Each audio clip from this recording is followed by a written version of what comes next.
तो आज छठ का समापन और उगते सूर्य को अर्घ्य देने के साथ साथ छठ महापर्व भी संपन्न हो जाता है। प्रकृति की उपासना और लोक आस्था का महापर्व छठ, सूर्य की आराधना का त्योहार और आज इसका समापन।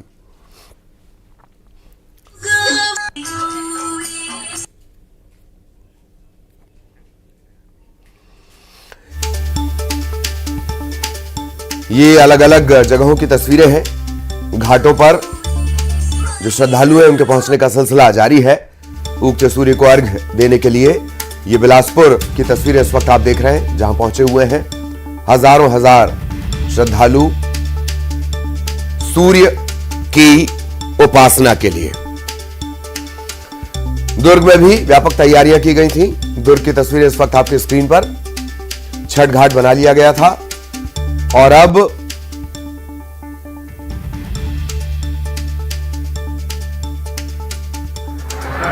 सूर्य की उपासना के लिए तड़के सुबह से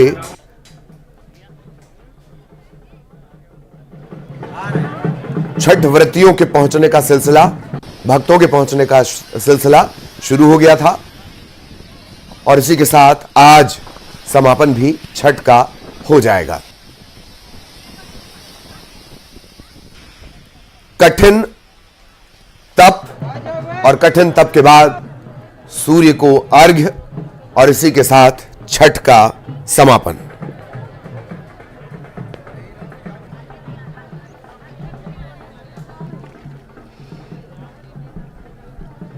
अलग अलग जगहों की तस्वीरें आप देख रहे हैं। बिलासपुर की तस्वीर आपने देखी, पहले ही सारी व्यवस्था कर ली गई थी।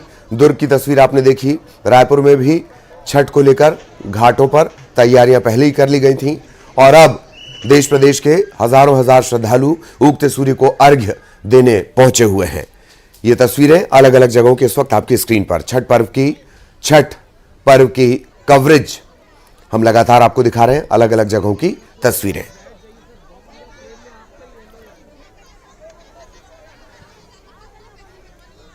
अलग अलग जगहों पे हमारे सहयोगी भी मौजूद हैं। युगल के पास हम आपको लिए चलेंगे। युगल इस वक्त हमारे साथ जुड़े हुए हैं। युगल, क्या कुछ आप देख पा रहे हैं, किस तरह की तैयारियां छठ को लेकर?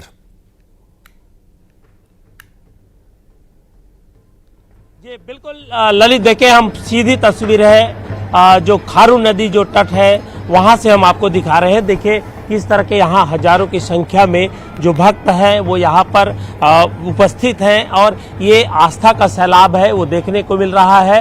और सूर्य, उगते हुए सूर्य को अर्घ दे करके यहाँ किस तरह से पूजा आराधना है वो की जा रही है। और आप देख सकते हैं ये बहुत कठिन व्रत माना जाता है।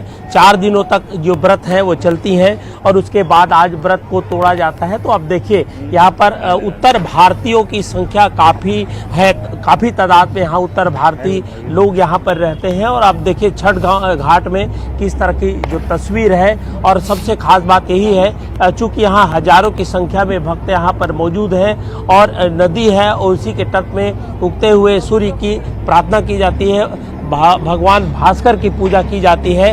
तो ये है कि यहाँ पर किसी तरह की अनहोनी ना हो, इसलिए एसडीआरएफ की टीम भी यहाँ पर बिल्कुल मौजूद है। और आप देखिए ये छठ की छठा है, छत्तीसगढ़ में छठ की छठा है वो किस तरह से है और किस तरह से देखने को मिल रही है। और ये तस्वीर बयां कर रही है कि यहाँ पर बड़ी संख्या में जो भक्त है वो यहाँ पर मौजूद है। 4 दिनों तक ये जो व्रत है वो चलता है और उसके बाद आज व्रती जो महिला है, पुरुष हैं जो व्रत रखते हैं वो व्रत को तोड़ते हैं और आज नदी में दिए जला करके यहाँ पर पूजा अर्चना करते हैं। और कुल मिलाकर ललित ये कहा जा सकता है कि ये प्रकृति की पूजा है, स्वच्छता की पूजा है। और आप देखिए यहाँ पर एहतियातन जो लोग यहाँ पर नदी में नहा रहे हैं उन्हें भी ये चेतावनी दी जा रही है कि वो ऊपर जाएं। तो देखिए किस तरह की यहाँ की जो तस्वीर है साफ बयां कर रही है कि यहाँ पर उत्तर भारतीय नहीं बल्कि अब छत्तीसगढ़ के प्रमुख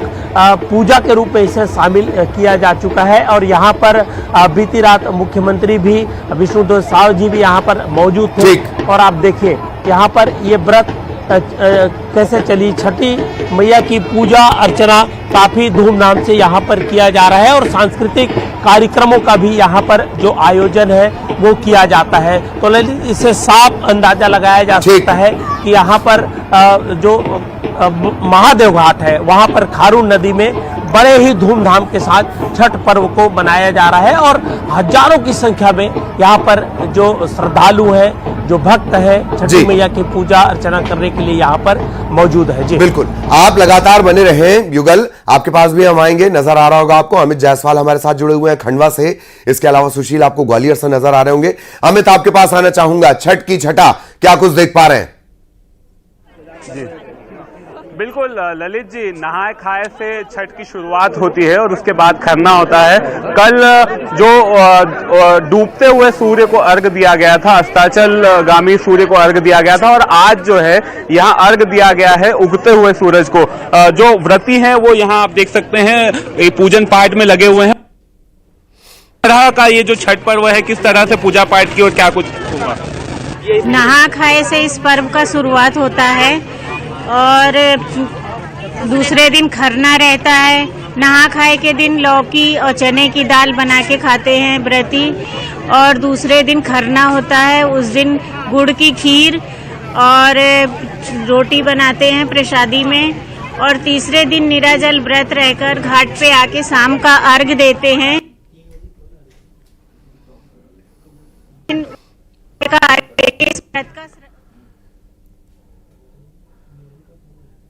बिल्कुल, तो कुछ तकनीकी दिक्कत भी है क्योंकि बहुत सारे लोग वहां पर हैं और अमित की आवाज भी थोड़ी कट रही है। हम कोशिश करेंगे। सुशील भी हमारे साथ जुड़े हुए हैं, सुशील के पास आपको लिए चलेंगे। सुशील, क्या कुछ देख पा रहे हैं, दर्शकों को भी दिखाएं। बिल्कुल, देखिए ग्वालियर चंबल अंचल में भी छठ का पर्व आस्था के साथ मनाया जा रहा है। इस वक्त हम खड़े हैं कटोरा ताल के इस घाट पर, जहां आप देख सकते हैं कि छठ व्रती जो महिलाएं पुरुष है वो यहाँ घाट के अंदर खड़े हैं और सूर्योदय की तैयारी ही है। थोड़ी देर में सूर्योदय होने वाला है और निश्चित तौर पर कहीं ना कहीं जो व्रत है, व्रत पूरा होगा और इस व्रत को करने के लिए कठिन साधना आराधना तप किया जाता है 3 दिन तक लगातार। और यहाँ जो लोग हैं व्रत करने के साथ ही आज समापन है, इसमें लोगों अपने परिवार के साथ ही राज्य शासन और समाज की सुख शांति समृद्धि के लिए भी कामना करते हैं। दूर दूर से बड़ी तादाद में लोग आए हैं। कुछ लोगों से बात करने की कोशिश भी करेंगे यहाँ कि किस तरह से छठ का पर्व मनाया जा रहा है। बहनें हमारे साथ है, आप बताइए किस तरह का पर्व रहता है छठ का पर्व, कितनी आस्था रहती है? आस्था तो बहुत है छठ पर्व का। ये 3 दिन का त्यौहार है और सूर्य का अर्घ होता है। लोग तो कहते हैं उगते हुए सूरज का अर्घ करते हैं, लेकिन इस पर्व में डूबते हुए सूर्य का भी अर्घ देते हैं। आप बहनी क्या मांगते हैं छठ पर, क्या मांगा जाता है? छठ पर हम अपने परिवार की सुख समृद्धि और अपने संतान के लिए भी बहुत आशीर्वाद मांगते हैं। अपने परिवार के लिए आशीर्वाद मांगते हैं छठ मैया से कि हमारे परिवार पर कृपा करके रखें। पूरा उत्साह रहता है, पूरा समाज, पूरा ग्वालियर, पूरा राज्य देश आज मना रहा है खुशियाँ। अच्छा त्यौहार है, हिंदू धर्म का सबसे बड़ा त्यौहार है, तो सबको खुशी का त्यौहार है, तो अच्छा है। तो आप देख सकते हैं कि ये जो घाट है यहाँ अब ये व्रत को पूर्ण होने की प्रक्रिया चल रही है। लोग उगते सूर्य को अर्घ दे रहे हैं और इसके साथ ही इस व्रत का समापन हो रहा है।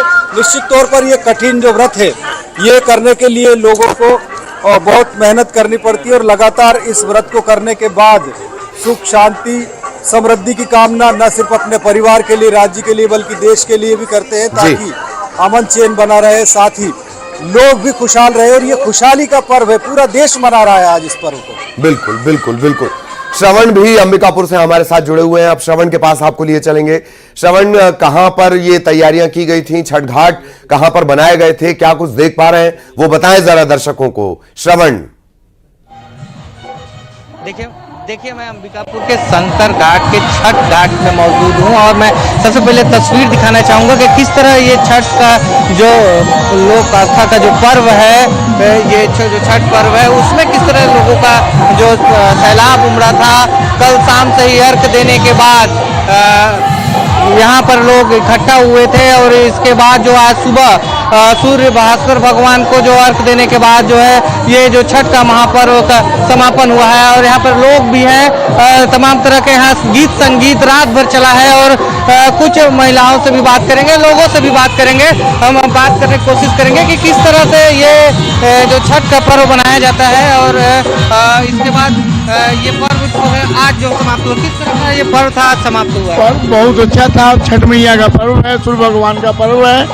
और जैसे बहुत ही अच्छी व्यवस्था थी, पर बीजेपी वाले के तरफ से कोई भी व्यवस्था यहाँ नहीं थी। नहीं तो आप देख सकते हैं कि देख सकते हैं कि किस तरह से यहाँ पे जो लोग हैं वो फिलहाल निकल रहे हैं, यहाँ से निकल रहे हैं, है ना। और बिल्कुल आएंगे श्रवण आपके पास। और ज्यादा भीड़ ठीक है, आप बने रहिए लगातार। शैलेंद्र भी आपको नजर आ रहे होंगे। शैलेंद्र, कहां आप पहुंचे हुए हैं और इस वक्त क्या कुछ देख पा रहे हैं, दर्शकों को भी बताएं। शैलेंद्र। देखिए, मैं बता दूं इस वक्त मैं शीतलदास की बगिया में मौजूद हूँ। सबसे बड़ा आयोजन यहाँ राजधानी भोपाल का यहीं पर हो सकता है। देख सकते हैं बड़े तालाब में जो व्रत धारण, जिन्होंने व्रत धारण किया था वो लोग अब व्रत खोलने का काम कर रहे हैं। जो 36 घंटे का जो कठिन व्रत था वो अब खत्म हुआ है। और उसके बाद उगते सूर्य को अर्घ देने के साथ ये व्रत खत्म हुआ है। कुछ लोग हमारे साथ हैं, उनसे बात करेंगे। जी बिल्कुल, एक लंबा व्रत रहता है, क्या कुछ मांगा? बस भगवान परिवारजनों को स्वस्थ रखे, उनकी सुख सुविधाएं में वृद्धि हो, पति की लंबी आयु हो और प्रदेश खुशहाल रहे। आप भी व्रत थी, क्या किस तरह का पूरा 36 घंटे बीते और क्या मांगा माँ से? घर के सुख शांति के लिए रखा जाता है, बच्चों के लिए अपने। और छठी मैया से उम्मीद रहे हमारे बच्चे, हमारे पति स्वस्थ रहे। तो आप देख सकते हैं कि जो तमाम पूजा है वो यहाँ पर की गई है। और जैसे सूर्य उदय हुआ उसके साथ ही जो उगते सूर्य को अर्घ देने का काम हुआ। और भी कुछ लोग। मैम, आपने भी व्रत रखा था, क्या मांगा माँ से? नहीं, मैंने व्रत नहीं रखा था, मैं अर्घ देने के लिए आई हूँ, इनके साथ में हूँ, अर्घ देने के लिए आई हूँ। और मांगती नहीं है माँ, तो अपने आप दे देती है सब। कितना उत्साह था इस व्रत में? बहुत ज्यादा पूरी साल इंतजार होता है इसका, इस व्रत का हम लोगों को, तो उत्साह तो बहुत ज्यादा। तो आप बिल्कुल भोजपुरी समाज के लोग वो यहाँ पर पहुंचे हुए हैं और सभी का कहना है कि परिवार की सुख समृद्धि मांगी है, इसके साथ ही बच्चों के खुशहाली भी मांगी गई है। तो देखिए, ये व्रत जो है वो बेहद खास होता है और 36 घंटे तक लगातार जो व्रत ये रहता है। आप देख सकते हैं तमाम जो लोग यहाँ पहुंचे हुए हैं, जो महिलाएं हैं, वो अब उगते सूरज को अर्घ देने का काम कर रही हैं। जी ठीक। बहुत बहुत धन्यवाद आप सभी का।